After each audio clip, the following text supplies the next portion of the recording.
The White House has been stressing that it respects the sovereignty and geostrategic priorities of African nations, and that it wouldn't use the Leaders' Summit to lecture nations about doing business with US rivals China and Russia.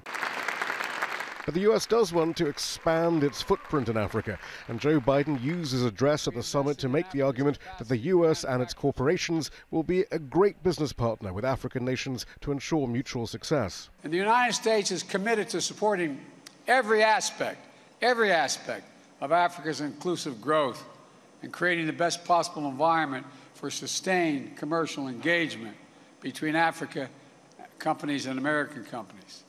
The United States is all in on Africa's future. The second day of the summit saw several hours of panel discussions about the potential of US-African trade and investment.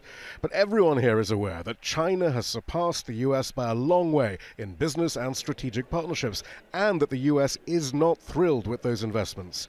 What the nations here have been making clear is that they will not be beholden to any power as they look to the future. The president of the Democratic Republic of Congo using a photo opportunity to quietly criticize the US after receiving condolences for the flooding in the country that's killed at least 100, for example.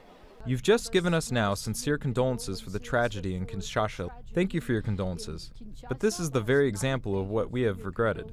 For some time, the support from countries who pollute, and which unfortunately leads to negative consequences in our countries that cannot protect themselves from this. Thank you very much.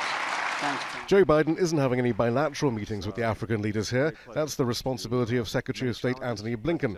Instead, the White House said Biden would have informal little moments with leaders at the forum and at a White House dinner. It is fascinating watching US officials trying hard not to talk about what they feel are the malign intentions of China and Russia. But they know that to do so is to suggest that African nations are somehow naive and unaware of the consequences of their own strategic priorities.